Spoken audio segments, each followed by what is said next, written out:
Hello everyone and welcome back to Dragalia Foundry, a fan channel where everything Dragalia Lost can be found. This video is the second in a series of tier list videos ranking the dragons of Dragalia Lost by element. Today's focus will be on wind dragons, but before we get into today's rankings, I'd like to clear up a few things from my last video in this series. First, some changes already happened with water dragons, including Nimbus and Gala Reborn Poseidon, so I left a pinned comment on that earlier video to share my updated thoughts. Second, I felt it'd be beneficial to talk about my criteria when making this tier list. What I'm interested in most is not just raw power, but also cost to obtain and unbind. This is why I value dragons which can be unbound via draconic essences so highly. Maybe it's more accurate to think of these videos as an investment guide rather than a strict tier list. Either way, dragon abilities vary a lot, so you'd never want to go straight up and down a tier list to begin with.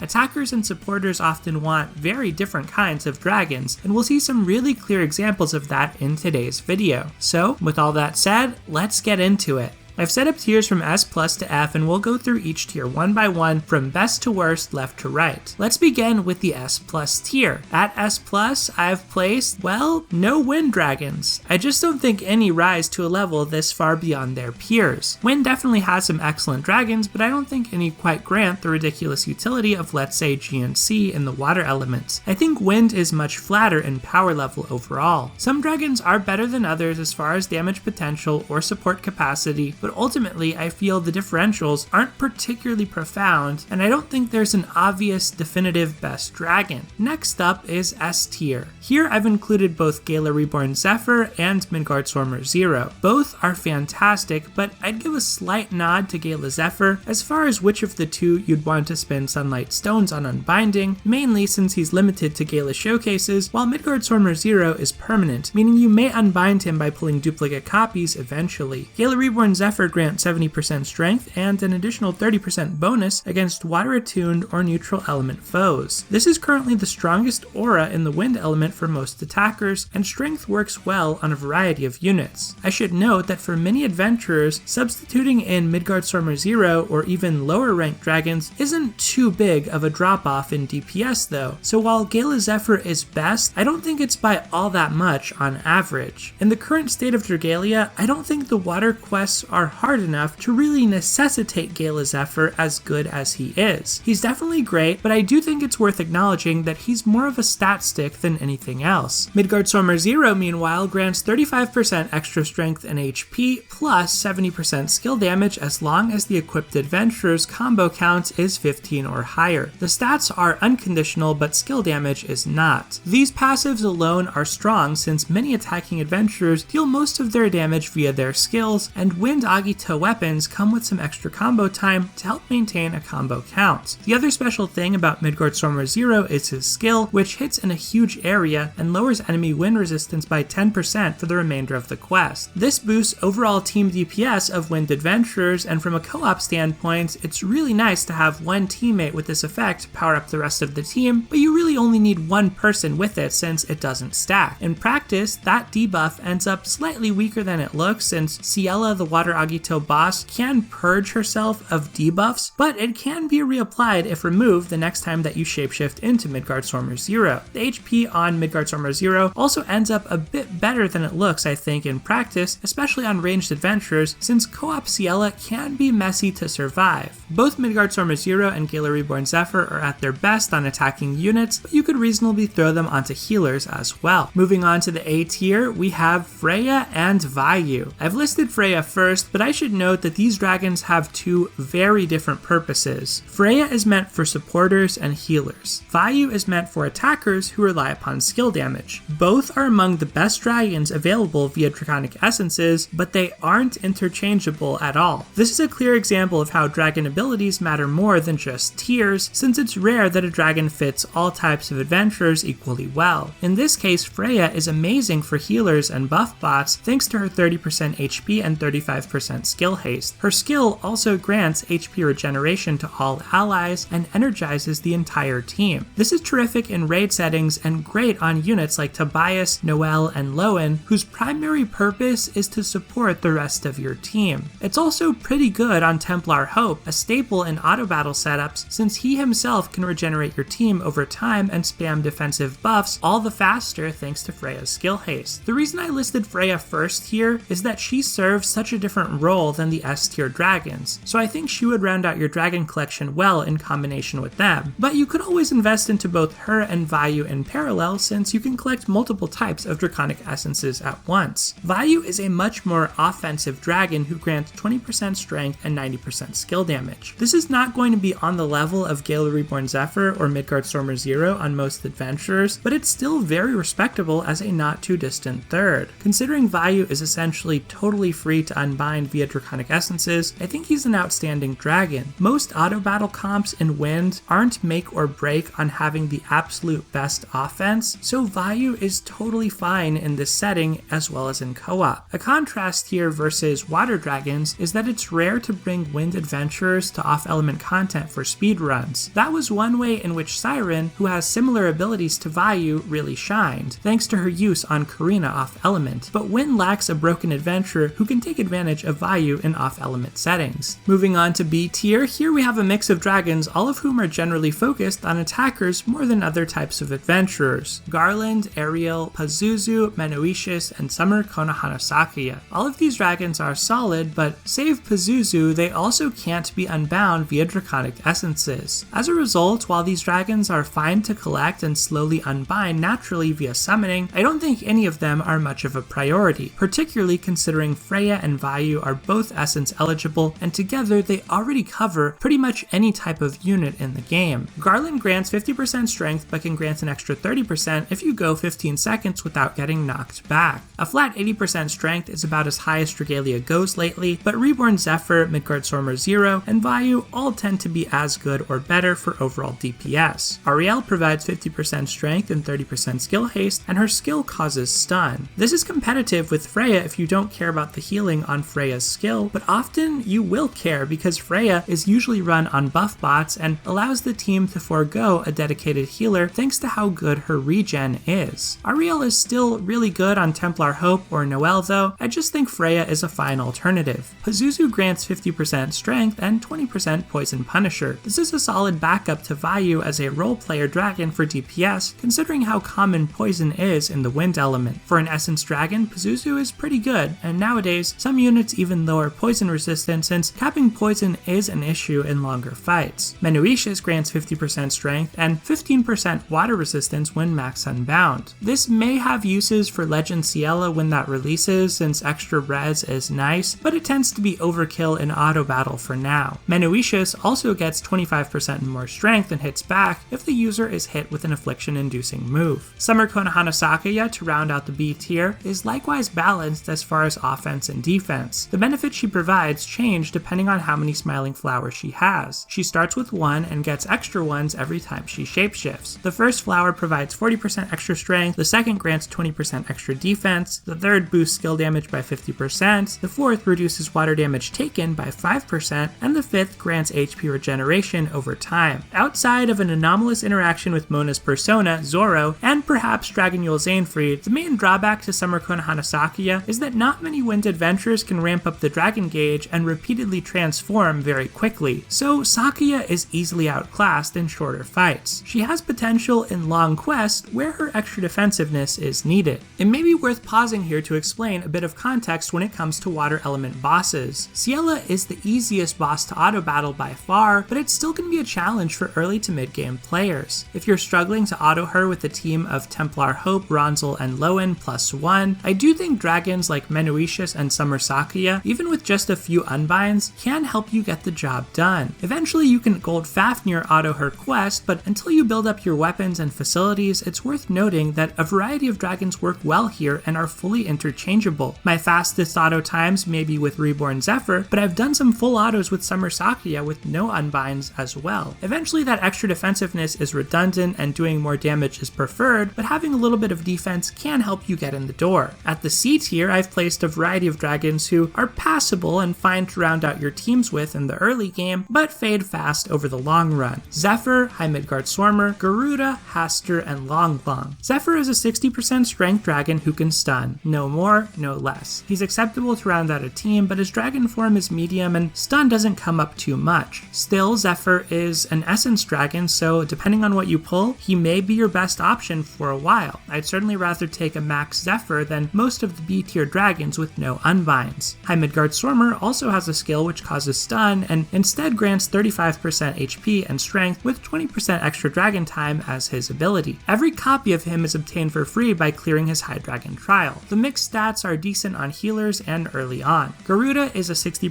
HP dragon. She's not good on attackers and is often overkill on healers, but she has seen some use on Templar Hope, leads, and auto comps to improve survival compared to Freya. Haster is a 45% strength and 15% prime strength dragon, pretty much filler with a possible future role for CLS time attack challenges once those release. And finally, Long Long is a 45% strength and 55% critical damage dragon. He has a good dragon form, but the problem is that not many Wind Adventurers have a high enough critical rate to effectively use him. He's Lin Yu's third best dragon, but on most other units he really falls off. Although much of the C tier is essence eligible, they're also fairly narrow or weak within the Wind pool. Many mids, Rock, Yulong, Strabog, and Sylvia form the D tier. These dragons are acceptable for beginners since they are easy to obtain and max unbinds, but eventually you will outgrow them. Many mids grants 30% strength and HP to any element adventurer. Most dragons only grant their abilities to adventurers who match elements with them, so this is a nice novelty, and many mids is free to all players in the Fafnir Medal Exchange. Rock grants 45% strength to Wind Adventurers and has a stun-inducing skill. Yulong grants 40% strength, Strabog grants 45% HP, and Sylvia grants 40% HP. In general, strength is usually better than HP, hence this ordering, but as has been noted on a few dragons so far, HP can come in handy too. At F, Zephyrim, Midgard Swarmer, Samuji, and Gust Drake close us out. They're all cute and fun to use, but 3-star dragon and 4-star story dragon abilities are just too inconsequential to ever genuinely recommend. And well, that does it for my Wind Dragon tier list. To recap, I think the two best Wind Dragons are Gala Reborn Zephyr and Midgard Swarmer 0. These could be worth spending Sunlight Stones on. Freya and Vayu follow close behind and have the benefit of being free to unbind instead. My rankings emphasized raw power as well as the cost of investment. Many solid dragons exist in the Wind element as we saw within the B and C tiers, but most are interchangeable or replaceable enough that there's no real rush to unbind them. Let me know which Dragalia Lost Wind Dragons you think are best and why in the comments below. Otherwise, thank you as always for watching, take care, and I'll see you next time.